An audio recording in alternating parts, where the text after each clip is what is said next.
Bonjour tout le monde, bonjour à tous ceux qui regardent cette vidéo. J'espère que vous allez tous très bien. Moi personnellement ça va. Aujourd'hui on se retrouve pour une nouvelle vidéo FAQ où je réponds à vos questions sur la classe préparatoire. J'en ai reçu énormément. Donc il y a des personnes qui ne vont pas voir apparaître leurs questions. C'est normal, j'ai dû faire une sélection. J'ai pris celles qui me paraissaient les plus pertinentes. Et si jamais vous voulez participer aux prochaines vidéos où j'ai besoin de votre aide, n'hésitez pas à me suivre directement sur Instagram. Voilà, c'est Aigle Gabonais. Je vous attends avec plaisir. Avant que la vidéo commence, comme d'habitude, n'oubliez pas de mettre votre petit like et de vous abonner. Voilà, j'ai vu qu'il y avait 30% voire moins de personnes qui regardent mes vidéos sans être abonnés. Donc voilà, là c'est l'occasion de le faire, vous avez le temps et ça me ferait extrêmement plaisir. La première question qu'on m'a posée, c'est comment l'idée de la classe préparatoire t'est venue à l'esprit? Alors il faut savoir que moi, quand j'étais au lycée, j'avais pas du tout la connaissance de l'existence d'une classe préparatoire. J'ai découvert ça que début terminale quand les profs m'ont dit ça serait bien que tu te renseignes un petit peu parce que tu as peut-être le profil qui est adapté à ce genre de filière. Donc moi je connaissais pas, j'ai fait ma première tranquille, cool. Je suis allé dans une classe de terminale avec l'SP maths et physique et j'ai commencé à prendre goût vraiment aux sciences. Vous voyez, vraiment les sciences ça me plaisait, j'étais fort, j'avais des bonnes notes. Et au fur et à mesure, on m'a dit voilà, il faudrait que tu ailles en classe préparatoire. Donc j'ai commencé à me faire des recherches. J'ai vu que la base de cette filière, c'était quand même les sciences. Donc ça correspondait vraiment à ce que j'appréciais moi.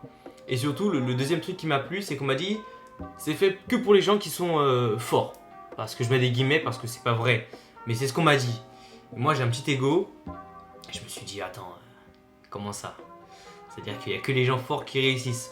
Moi je me suis dit bah est-ce que je suis fort, tu vois, j'ai vu ça un peu comme un test. Donc voilà, c'est plutôt comme ça que c'est venu une sorte de défi personnel que je me suis lancé. Et c'est pour ça que j'ai rejoint une classe préparatoire en PCSI à Marcelin-Berthelot. Ça c'était avant la prépa et qu'est-ce que je vais faire après la prépa? C'est une question qu'on m'a posée. Donc les écoles que je vise, donc vous devez le savoir, mais moi ce que je vise c'est les écoles de Centrale. En particulier Centrale Supélec, elle me plaît vraiment. Et il y a aussi l'ENSTA. Voilà, c'est vraiment ces deux écoles-là qui me plaisent. C'est pour ces deux écoles que je travaille cette année. Mes projets d'avenir, c'est une question qui m'a été posée aussi. Qu'est-ce que je vais faire après justement Centrale Supélec et pourquoi je voudrais rejoindre cette école?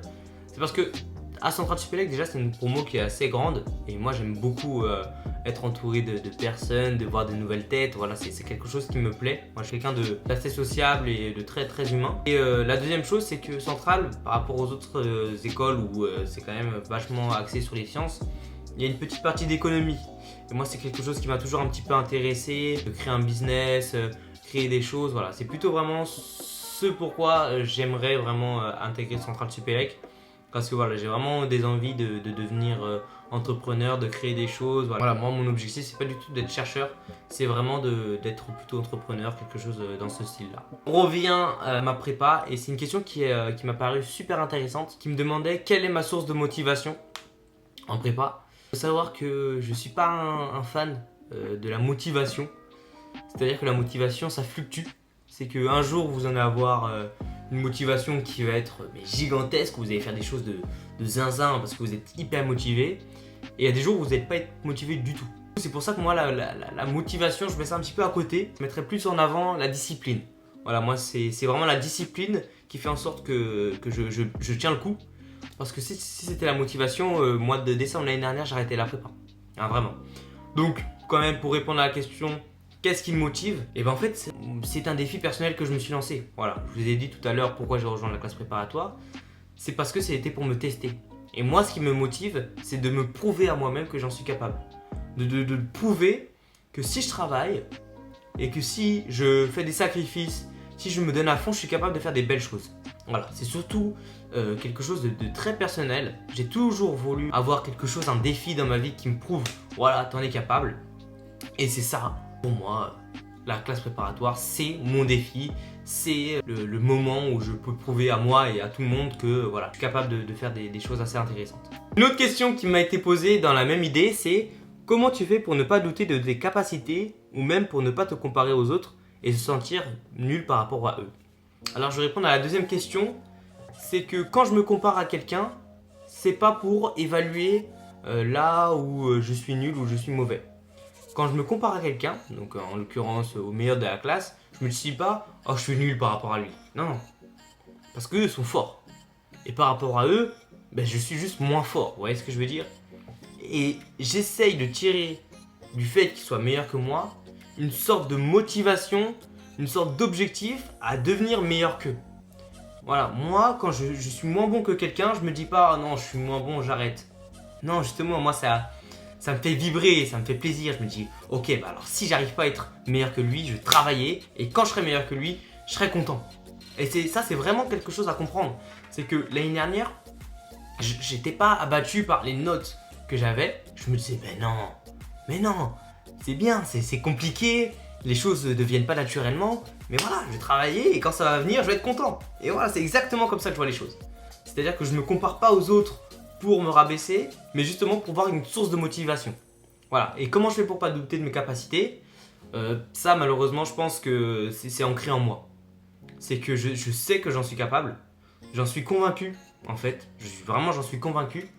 Et à partir du moment où j'ai eu cette mentalité, je suis sûr, et je vous le dis, je suis sûr que tout ce qui me bloque pour l'instant, je suis capable de fixer ces problèmes. Voilà. Alors je sais pas vous dire comment ça se fait que j'ai cette mentalité. Je pense que ça vient du fait que j'ai fait du sport, que j'ai une mentalité de gagnant. Mes parents m'ont éduqué comme ça, ne jamais avoir peur de perdre. Voilà, c'est toujours c'est une mentalité, c'est quelque chose qui est ancré en moi. Je fais pas des choses particulières pour avoir cette confiance naturelle que j'ai en moi, tout simplement. Et comment je fais pour pas douter? Donc on m'a demandé une organisation un peu pour ces vacances. Comment je fais pour ne pas douter? C'est que je travaille. Et j'ai une grande faculté, c'est que je suis capable d'identifier ce qui ne va pas. Et à partir du moment où on a fait cette première étape, on est capable de l'y fixer. C'est-à-dire que moi, pendant les vacances, ma première semaine elle est déjà passée, mais c'était une semaine qui était dédiée uniquement à retravailler mes lacunes. C'est-à-dire que j'ai fait rien d'obligatoire, aucun DM, aucun TD, j'ai pas appris le cours, à part le cours où j'avais des difficultés. Vous voyez ce que je veux dire? C'est que vraiment, pendant cette première semaine de vacances, je me suis dit, là tu fais que des choses où tu es nul. Voilà, pour essayer de m'améliorer tout simplement. Et dans une seconde partie, du coup la deuxième partie de la semaine, là je fais que les trucs obligatoires, parce que quand même c'est obligatoire. Mais c'est pas ça qui va me faire progresser.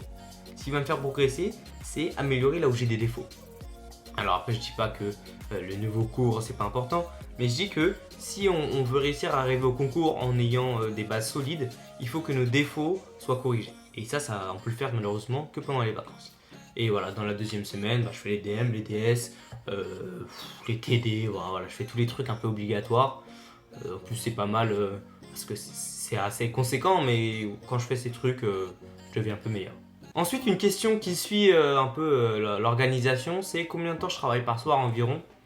Alors, ça dépend parce que si on prend samedi et dimanche, je travaille quasiment toute la journée. Après, je pense que cette question était plutôt pour la semaine. Donc le lundi, moi je finis à quelle heure? Je finis à 17h. On va dire que je travaille 3 heures jusqu'à 20h. Après je mange et tout, et je reprends à 21h et je m'arrête vers 22h. Donc voilà, lundi je travaille à peu près 4 heures. Et pour mes grosses journées, par exemple mercredi où je finis à 16h, c'est une heure de plus. Et vendredi où je finis à 15h, c'est une heure de plus. Donc je dis que ça va entre 4 et 6 heures maximum de travail par soir. C'est à peu près ça que je fais. Parce que voilà, comme je vous ai dit, moi à 22h30, je suis au lit, je dors. J'ai trop besoin de dormir. Ensuite, on m'a posé tout un tas de questions sur mon organisation, comment je faisais. J'ai décidé de ne pas répondre à ces questions dans cette vidéo. Voilà, si vous voulez vraiment une vidéo dédiée à mon organisation, dites-le moi dans les commentaires. Mais tout de même, je vais répondre à une question qui m'a paru assez intéressante, c'est comment je fais pour apprendre mes notions et ne pas les oublier au fur et à mesure. Alors ça vient directement de votre manière de travailler. C'est-à-dire que vous avez deux types de travail. Vous avez les personnes qui travaillent à court terme, ce qui ne paye absolument pas en prépa. Et vous avez les personnes qui travaillent à long terme. Moi, je suis une personne qui travaille à long terme. Donc, je prends du temps sur les notions.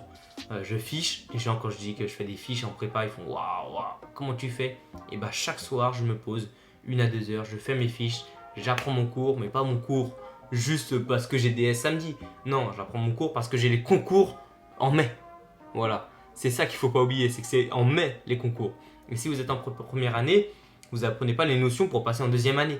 Non, vous apprenez les notions pour bien réussir au concours. Il ne faut pas oublier ça dans votre tête. C'est que quand vous rentrez en classe préparatoire, le but c'est pas d'être fort sur le moment. Le but c'est d'être le plus fort de vous-même au moment des concours, c'est quand même ça.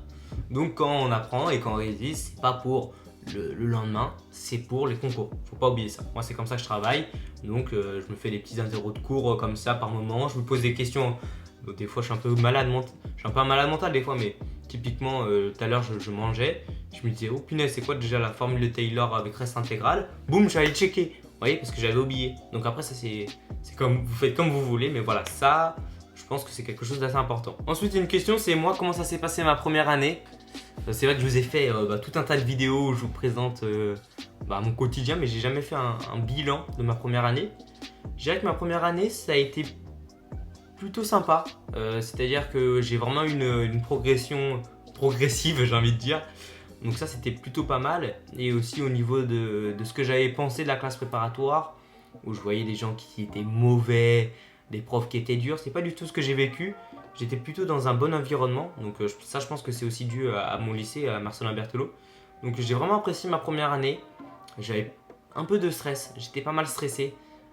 Parce que je m'étais mis l'objectif, vous savez, d'aller en classe, en classe étoile, et par moments j'avais des mauvaises notes qui me faisaient en sorte de croire que j'avais pas réussi à intégrer cette classe, donc pas mal de stress. Voilà, une année assez stressante, mais une bonne année. Voilà, c'est comme ça que je résumerai le truc, c'est une bonne année. On m'a posé une question sur l'écart de la terminale à la sup par rapport à l'écart entre la sup et la spé. Alors moi, comme je l'ai dit dans ma dernière vidéo, c'est vraiment l'écart de la sup à la spé, il est tellement plus difficile, mais tellement plus difficile que la terminale à la sup. Après, je nuancerai quand même mes propos parce que je suis en classe étoile et c'est sûr que ce qu'on me demande de faire, c'est énorme. On me demande de faire des DM hallucinants, des TD à tir l'arigot, donc vraiment on me pousse au maximum de mes limites, et c'est peut-être pour ça que je trouve que le passage de la sup à la spé est plus difficile que de la terminale à la sup. Mais voilà, moi je reste quand même convaincu que c'est plus dur de la sup à la spé. Je suis quasiment persuadé. Et pour finir cette vidéo, j'aimerais rassurer certains d'entre vous qui m'ont dit qu'ils avaient déjà du mal en terminale et ils me demandaient si c'était mort pour eux la classe préparatoire. Alors je vais être très clair là-dessus. C'est pas parce que vous avez des difficultés en terminale que la classe préparatoire c'est foutu. Moi personnellement, si vous regardez mes résultats que j'avais au premier semestre de terminale, j'étais pas excellent. Il n'y avait rien qui me disait que j'avais bien réussi en classe préparatoire. Et pourtant j'y suis et je me débrouille plutôt bien. Si jamais vous avez des difficultés, c'est-à-dire que si jamais, je sais pas, je veux dire un truc peut-être aberrant, mais 6, 7 en maths et en physique, c'est vrai que peut-être que là il faut commencer à voir un petit peu les choses. Est-ce qu'on a la capacité? Est-ce qu'on apprécie aussi les maths et la physique? Parce que moi j'estime que quand on aime quelque chose, on a envie de le faire. Et je pense que pour aller en classe préparatoire, il ne faut pas forcément regarder ses notes, il faut regarder aussi si on apprécie ce qu'on fait. Parce que si vous aimez ce que vous faites, vous allez le travailler beaucoup plus facilement.